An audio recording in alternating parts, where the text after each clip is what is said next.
Hey, I'm Al Madrigal, and I'm with Jay Larson. Welcome to The Dust Up. This episode, we are talking about rich neighbor beefs, specifically Peter Nygard versus Louis Bacon in the Bahamas. Jay and I get into our own personal neighbor beefs regarding, I got great stories about these guys named Rusty and Frank, and we even touch on a large penis drawn on the side of a home just so it could fuck up one person's view. Welcome to The Dust Up.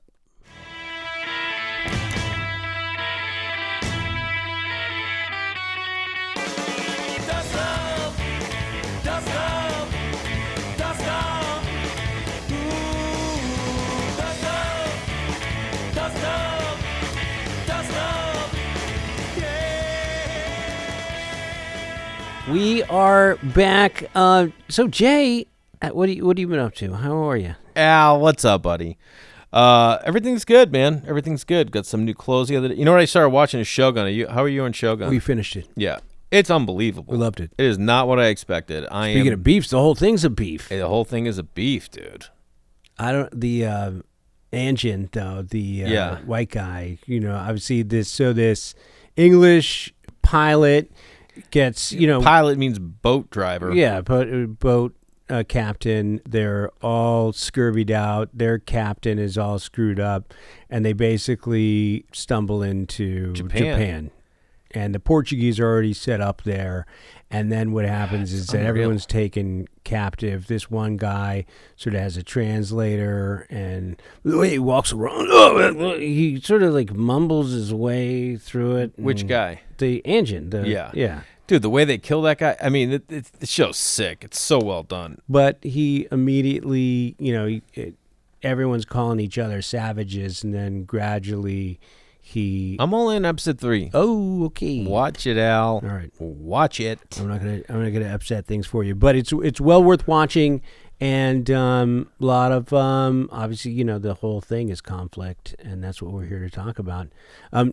This week we're talking about neighbor beefs, rich neighbor beefs, and we're going to get into Peter Nygard versus Louis Bacon in a bit here, because that's just it's billionaire feud and billionaire neighbors. Have you ever gotten in any beefs with your neighbors, and how far did it get? Like I had a very similar beef to this billionaire beef.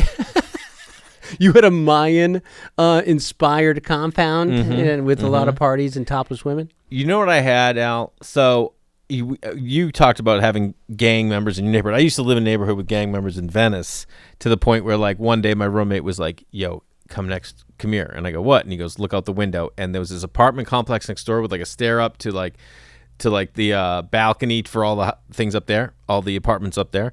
And there was the whole staircase up was gang members with machine guns and bandanas on. Whoa. Because a dude had just gotten out of prison. So this gang was coming to get him, Wow. And they were armed and ready to go. Oh, they were ready What to color go. were the bandanas? Who were we? I can't remember. But my roommate at the time had told me he was in this car out front. Because Venice at this time, everybody thinks of Venice Beach and early Venice, and now if you walk along the whatever that boulevard, Well, Abbot Kinney is like the most. Abbot Kinney is super rich and trendy. Yeah, crazy. But that's where I lived, though, right behind Abbot Kinney. But Venice was bad. It was not. Of course, a great there's place still to live. some stuff that goes on down there, but and way before me it was worse. But we just had these gang members on our street. I just think the beach brings a seedy element to it. I think like if Don't say that. It does. There's certain beaches that are nice. Yeah, but in a lot of places, my kids used to call the Santa Monica Pier the Hobo Carnival because it was just homeless people everywhere. My boy runs all the games on the Santa Monica Pier. He runs the games. You do. He goes to like game conventions. Anyway, I'm living in that house, and there was a little guest house next door on our property that I used to live in. And this kid lived there who was like a drug dealer, right? So he had a camera above his door. I didn't like him. I'll never forget when he moved in. What kind of drugs? He was selling weed. This was early 2000s. Yeah, so people it was are still weed legal. dealers. Yeah, and I remember when he moved in, I was like, I lived next door, and he moved in, and I went over to say hi, and I go, yeah, I used to live in this guest house. He goes, come in, take a look, and I looked around. He goes, a lot better than probably how you had it, huh? Like he had this weird vibe. I think he used to like smuggle drugs from on a plane. Like, he had a plane. He was an interesting kid. He was like 26. Anyway, I couldn't stand him. He was just a dickhead. Cocky. Yes, cocky, rude, and I just didn't like him, right? So I'm having a party one time with my buddy. I think a successful drug dealer has a chip on their shoulder about... I didn't say he was successful. Oh, he's not He's living in successful. this little tiny guest house, Okay, bro. okay. And he was probably like 25, maybe less. Can I just go quick aside? I met a drug dealer at my bachelor party. I'm in Vegas. I sit down in one of the Dre's nightclub. It's 5 o'clock in the morning. It was we were out too late, and we sit down and I start talking to this guy. And he goes, "What do you do? What do you do?" And he goes, "I'm a drug dealer." And I just immediately go, "Whoa, how'd you get into that?" And he goes, "Interesting story. My friends are working as baggage handlers at the airport in Las Vegas, and they see these 4 huge duffel bags come through, and they smell like perfume. And these guys think, oh, let's steal some perfume. So they go in there, they open it up, and it's perfume. But underneath is hundreds of pounds of weed. Jesus. So they immediately call this guy. He jams over there and he's able to, think about days when you're able to do this. Like, this is, probably 25 years ago. He drives his car out there and gets all the bags and then drives away. And that's how he became a drug dealer. He was dealing drugs ever since. First of all, anyone who's willing to go like, yeah, I'm a drug dealer, that's how they became one. They stumble into it. They're like, yeah, I'll tell everybody this. Yeah. Anyway, I'm having a barbecue one day, and this kid comes over. I'm at my buddy Todd is a friend of mine. He's working the grill, right? We got people hanging out, and this kid walks over, and in my head, I'm like, oh, fuck, I can't stand this kid. And he goes, hey, what's up, man? And I go, hey, man. And he goes, I brought over some Jim Beam. And I go, cool, man. I go, we have a little bar set up inside if you want to put it in the bar. And he goes, yeah. And then I brought some Coca-Cola, like a mixer, and he puts it on the table. I'm like, yeah, man, you can just bring it inside, And he goes, and I also brought some Dr. Pepper and some Sprite. And then he put the Sprite down, and then he dropped the Dr. Pepper. And I go, or you can just go the fuck home. Jesus, Jay. Yeah, and the kid looked at me. The guy brought Sprite, Dr. Pepper, and some Coke. I can't stand the guy, and Jim Beam. And my buddy Todd looks at me like, Jay, he's never heard me talk like that, right? And then I go, I'm sorry, man. I go, the bar's inside. And he goes, all right. And he just walks in, and my boy Todd goes, what the fuck was that? I go, dude, I hate that kid. And he goes, dude, it's a party. We're having a party. I'm like, you're right, right? 45 minutes later, I'm out in the front at the hammock hanging out with a bunch of people. We're just talking. My boy Todd, who's working the grill, comes over. He goes, yo, that guy's got to go. That's what he says to me. Really? And I go, what's up? And he comes over to me at the grill, and he's like, yo, when's that corn going to be ready? And I told him it's going to be a couple minutes. And he goes, hey, when's that corn going to be ready? And he just keeps asking me, man. And I go, so what'd you do? He goes, I picked up the corn. I go, you want your fucking corn? And he goes, and I threw it over the fence. And I was like, all right, let's tell him to get out of here. And then we kicked the kid out. I couldn't fucking stand the kid. You could have just said, just in a moment.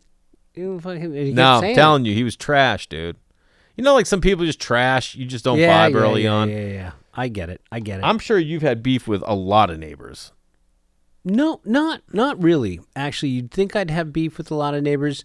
And I've lived a lot of places. And so to recap, being up in San Francisco, I think the funniest beef that I got into was I was in Telegraph Hill at this little condominium that we bought in 1995. So we were very old people.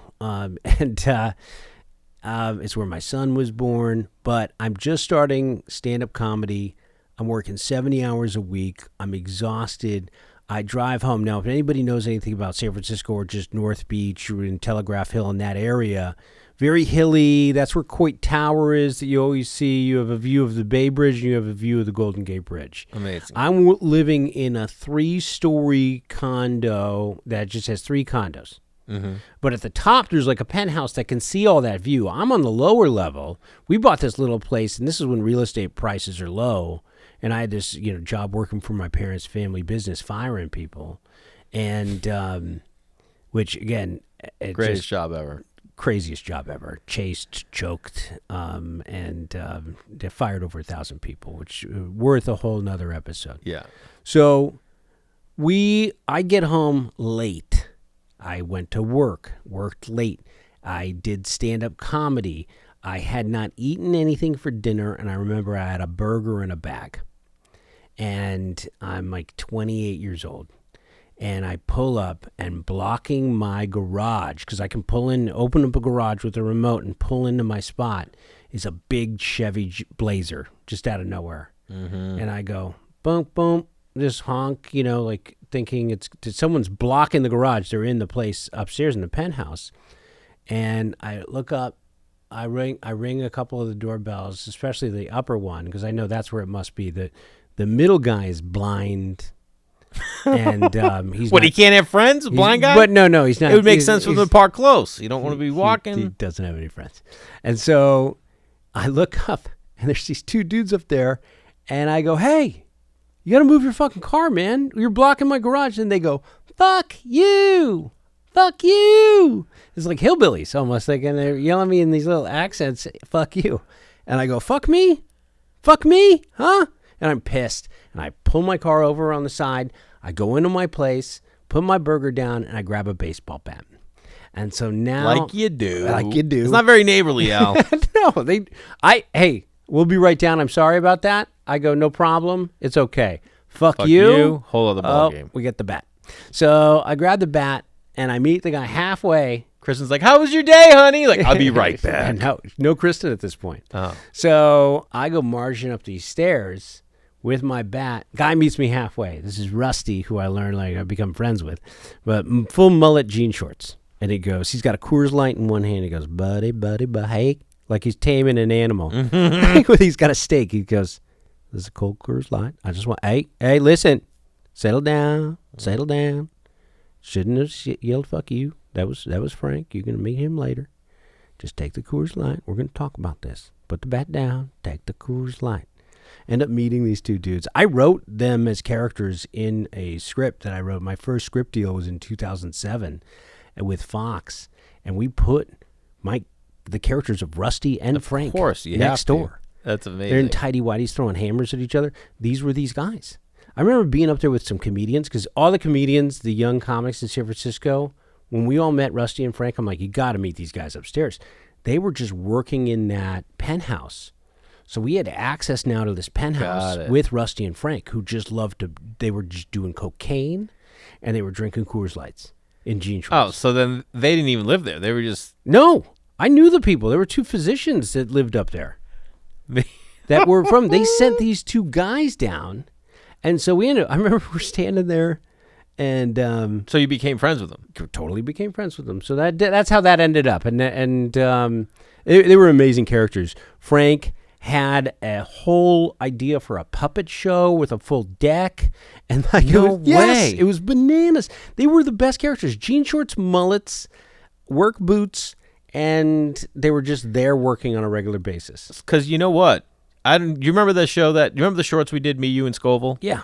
Those I made these shorts with Rory Scoville and Al. Great. You should post those.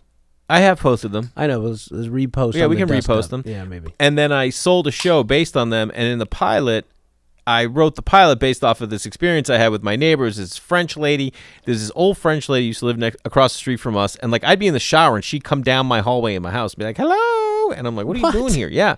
So then she broke her hip, right? So she broke her hip, and she'd be in a wheelchair at the end of her driveway just talking to people. This is in Mar Vista. And then she had home health care people that come check on her, right? Well, all of a sudden, we don't see her anymore. And I just start seeing the home health care girl who was in her 20s, very sexy, hot, young girl, and then her boyfriend. Oh. And I'm like, what is going on over there? It's very suspicious, the home health care people, because they're plotting to take care of...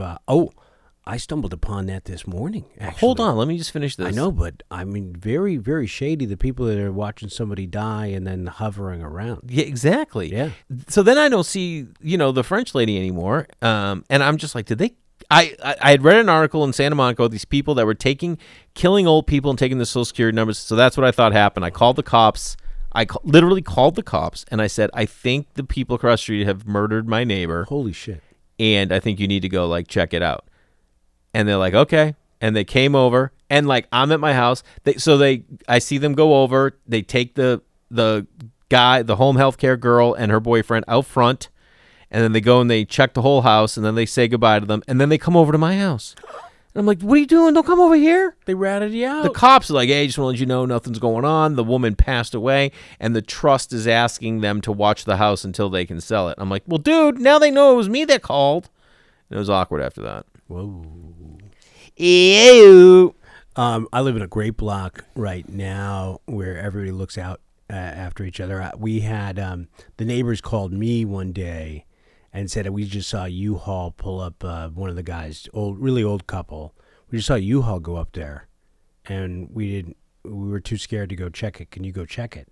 So I went running up there, and it turned out it was his son just cleaning the place out, and they were very appreciative that I was aware that someone was potentially driving up their parents. Did you have a baseball bat? I had a baseball bat with nails in it, like Skull Crusher. And then I'm like a go-to guy on the block to help all the old people now because I bring a block together. My block is actually really, there's a great community where they have a party for you when a new neighbor moves in. Oh, that's nice. And everyone is very social on my current block.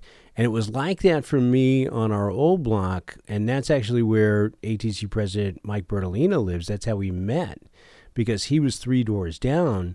But we were in Eagle Rock, which is, if you're unfamiliar with Los Angeles, and I don't even know why this is important, it's like East Los Angeles before you get to Pasadena and like the Rose Bowl right there. It's a little community nested in the hillside up against the freeway. But it seems like it's a little bit further away. It's like where real people live. So that's where we bought our first house. And we met my neighbors, old couple, and we were friendly with them. I was totally cool with them. They had a crazy story where they were next door, and this is a house that was adjacent to my property, but they put a pool in, and I'm telling you that their backyard was 100% pool. It was deck and pool. Small lots over there. Right? There's this house had a weird lot, but they just made the whole thing pool. So right up against the fence. It was crazy. There's nothing to code about this pool. The guy was a cop. Yeah. But he was a dirty cop. Of course. First of all, he's a cop. You got a pool that's up against the thing. You know you're pulling sneaking permits in there. Totally. This is an unpermitted pool. Yeah. So they're up late, and this is UPP, my old man. neighbor. You down with UPP? Yeah. Unpermitted pools? Yep. So an old neighbor tells me this story when I move in. I go, what do you know about this guy? And he goes, we don't talk to them. Because late at night, his daughter is there. They've got a new baby in the house. This is the old people. And the cops, the dirty cops, are having a big pool party. They're all wasted. And it's midnight. Coors Light. And then the guy goes, the old man says, you guys got to quiet down. Shut up down there. I'm going to, what are you going to do? Call the cops? They all jumped the fence and beat the shit out of them. What? And then the cops showed up, called the cops themselves, and they just got away with it because they were all cops. Oh, my God. Yeah, it was right out of like Copland or some like movie. And so that old guy and I became friends until he was proprietary over the parking spot near his house. There's You got a lot of parking issues, Madrigal. We really do. So the lady that helps us clean, to this day, referred to us by the late Freddie Soto and Andrew Dice Clay, was parking under the shade of one of those trees, hot in that area, a little more warm than where you live in over by the beach. Mm-hmm. Less hobos, but the seedy warmer. part of town. Yeah. Go ahead. So they have a big truck. They push it out of the way. And the clean lady comes out and she goes, they just hit my car. And I walk over there. Now, no bat. But I go, hey, to the guys, hey, what's going on? This is my wife's spot. And I go, it's nobody's spot. How old is this guy? He's got to be 70-something. Yeah, okay, because that's when it starts to go. You know what I mean? Once you're pulling your car up against gently pushing a car out of the way with your car. But it's a little racist also. There's a little tinge of racism. Of course it's a tinge. We're talking about people in their 70s in the early 2000s. Push the cleaning lady's car up. She's got a RAV4, pushes it out of the way, yells about it, and I go, Paul, you can't do that. It's a public spot. It's just like, what are you doing? Come storming into our property a couple more times. Get some Gran Torino going on here. We yell at each other because I tell him, and then he tells me that he wouldn't call the fire department if my house was on fire. And we yell at each other, and I go, really, Paul? I go, you've come to my kids' birthday parties. and you're not gonna call the fire department. My family's in the house. I posed a scenario where now there's I love that you had to carry out the scenario for him. children are on fire, screaming. You're seeing my kids at the window banging. You're not going to do anything. Yeah, you're not gonna open the door. You're not gonna get an axe. So anyway, that was my big beef. But on that same block, we had a Mongol across the street. A what? A Mongol is like a Mexican Hells Angels. Yeah, you know, like the Hells Angels. Shocker, racists, did not let any Latinos in, so the Latinos formed their own game called the Mongols. They were tough, so the Mongols and the Hells Angels were at war a lot of times. They're probably at war right now, and we had one of the head Mongols was across the street. Good guy? His place, fine with me. That's the gangsters on my street. When I come out for street cleaning, they'd be like, "Yo, we just coming to get you, man. You got to move your car." Like, he told me my lights were on. He had a white minivan. I don't know, it was a rental, and I would make fun of him for it. I'm like, "Hey, Manny, nice minivan." He goes, "I like all the cup holders." It was hilarious. oh, Manny, I love And it. then he, their garage exploded mysteriously. He got mad. Did your old neighbor go over to help anyone with the exploding garage? No, nobody. See, Everyone. this guy in the wasn't middle of wanting the to night. help anybody. Dude, It wasn't just you. ATF came in the middle of the night at 4 a.m. 100 guys to raid that house. It was crazy. And this is 18 years ago. You know, like, and who knows where that guy is now? Maybe he's like on the straight and narrow. Maybe he's deceased. But he got in a fight with the lady and took all the kids' clothing and put it on the front lawn and poured Jack Daniels on it and lit it on fire. It was crazy over there. Yeah, it sounds like it was a bit of a fucking dice roll. And then, But by the way, does everyone remember 2 seconds ago when he goes, "Nice little enclave up against the freeway, Beautiful. this little pocket that no beautiful, one, yeah, lovely.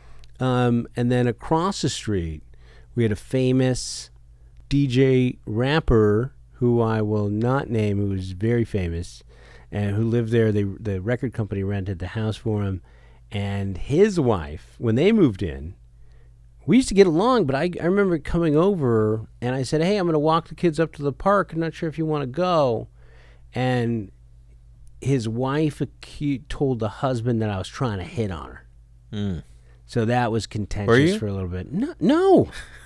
I just want to see if they want to go to the park. Like, I'm a nice person. Yeah. Hey, I'm walking the kids. Nice. What kind of man asks another guy's wife if the kids all want to go up to the park together? Yeah. Because the kid was like a little younger, but my daughter is similar age to my daughter. So it was like, "Hey, we're going to the park. You want to grab so they can all play together?" Yeah. No.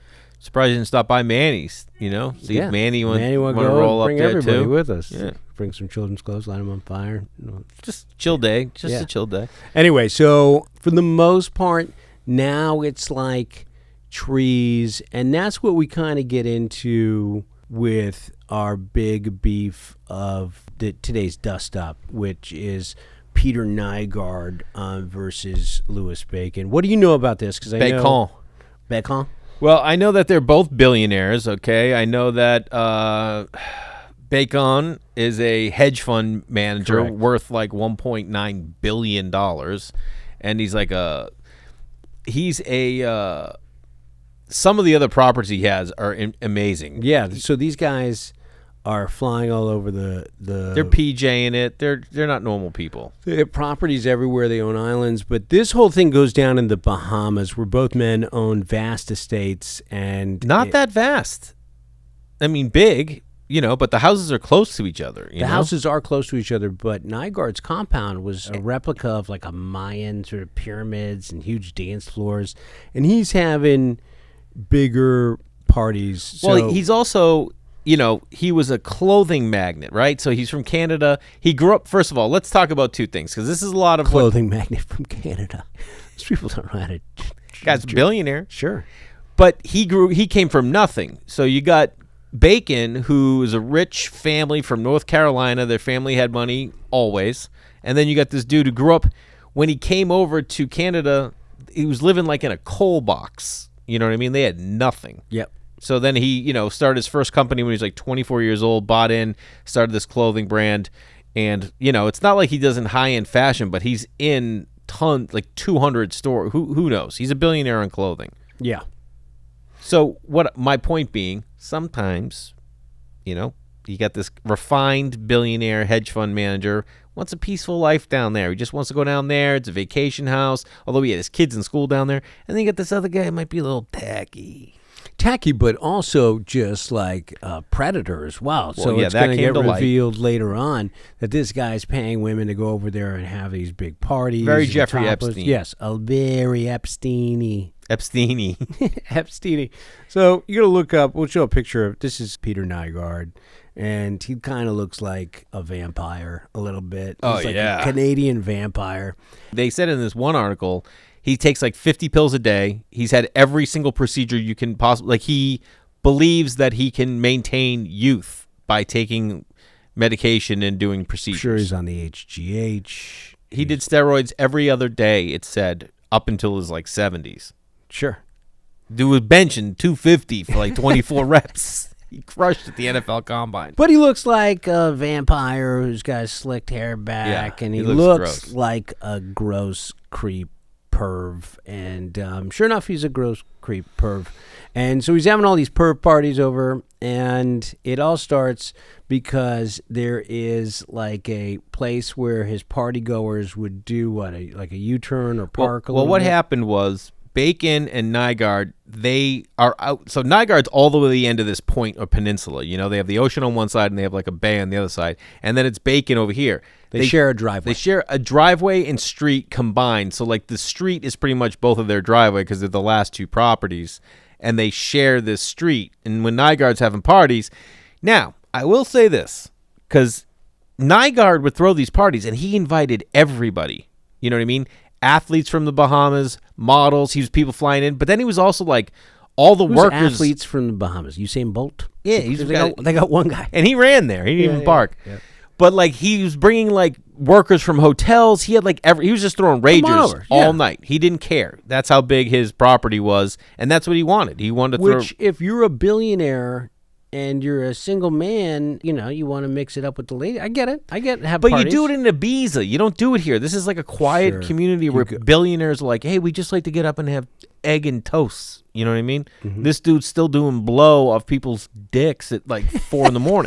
That's the vibe I get. Yeah, he definitely has done blow off dicks, tits, asses, anything you can do blow off of. Any He's body done it. part, Yes. he's done it. Now the thing is, I know we're going to get into. There's a couple things that this Nygard did, but his parties were so. The parking thing comes after the speaker thing. Do you remember the speaker It thing? all comes down to parking. You know, see what it is? It really does. Yeah.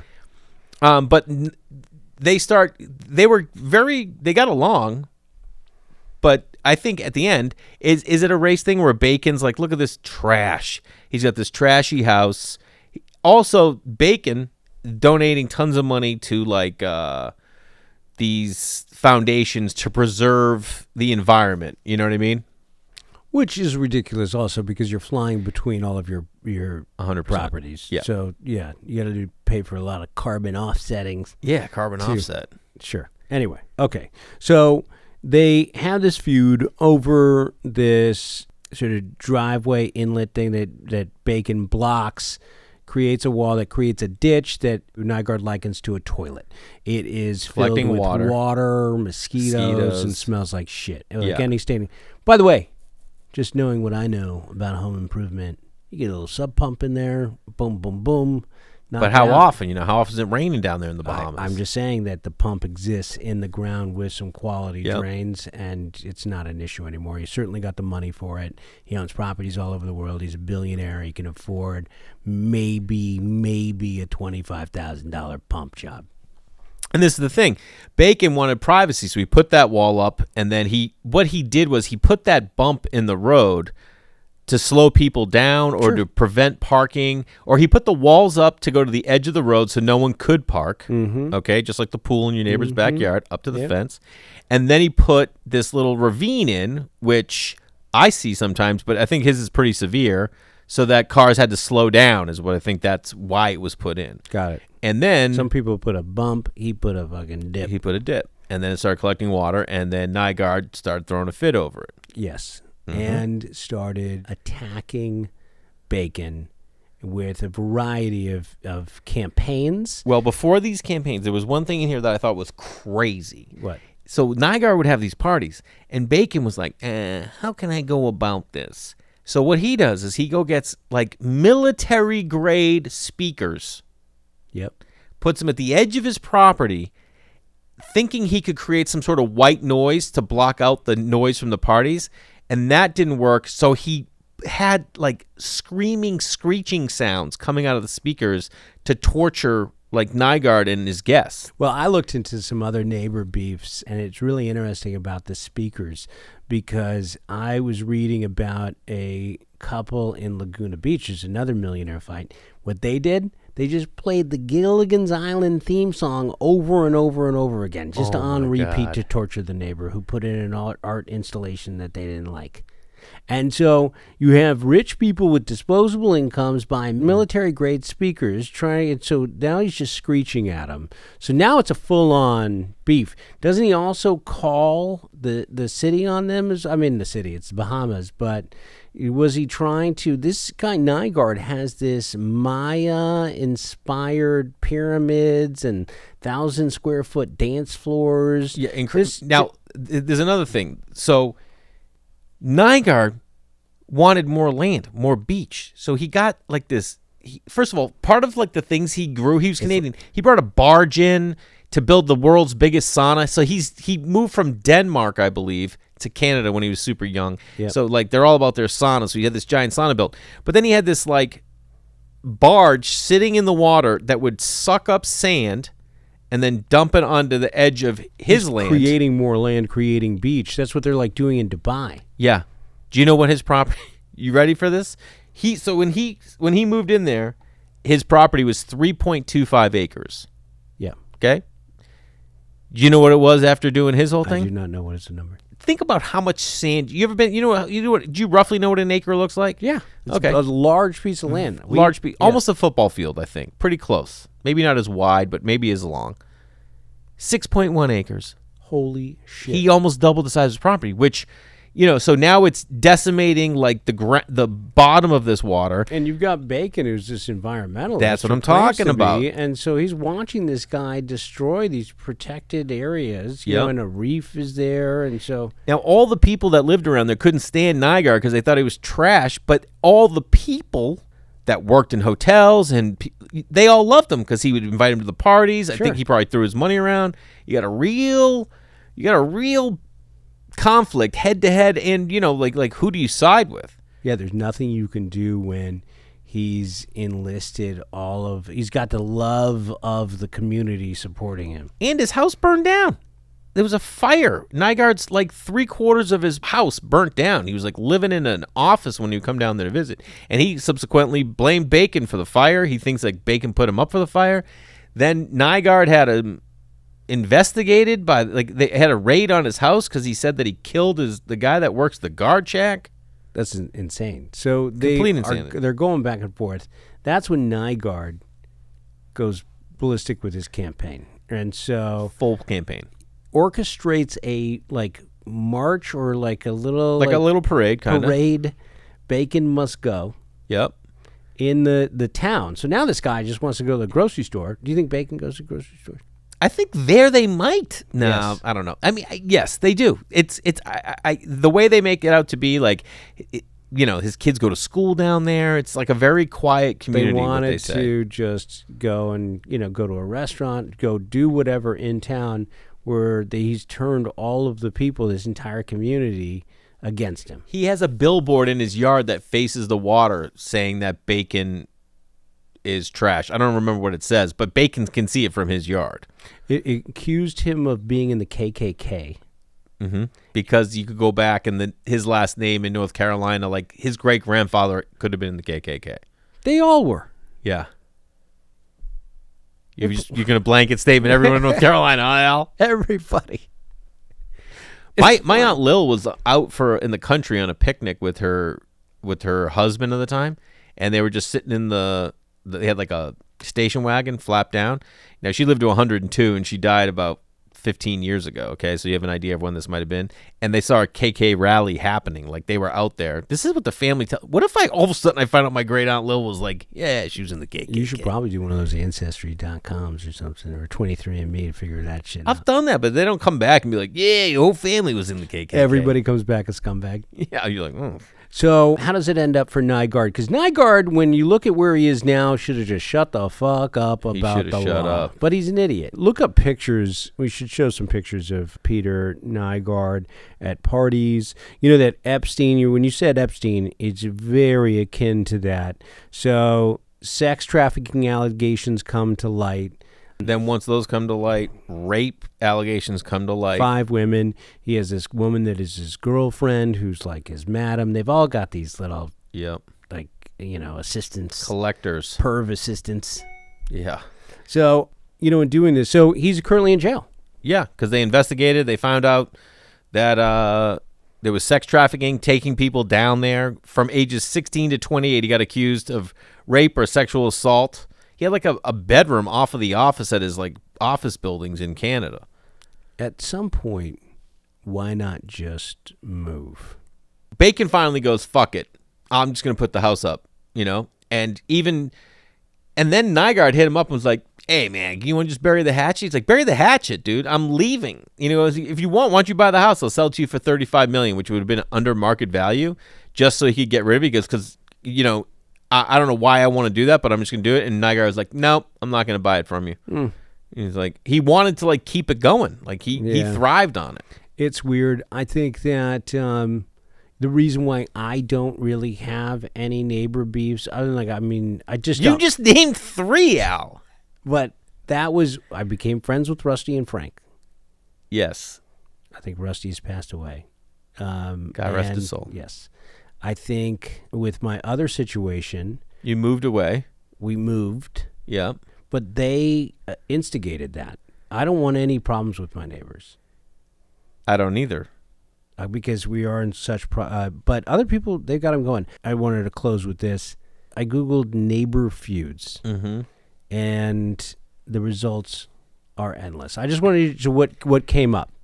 This is 2 days ago. Chris Pine at war with his neighbor over ficus trees. Kate Middleton's brother James embroiled in a nasty feud with nightmare neighbor. Anna Weed fatally shot by neighbor Hector Campos amid feud. Feud with neighbor over food orders turns into attack.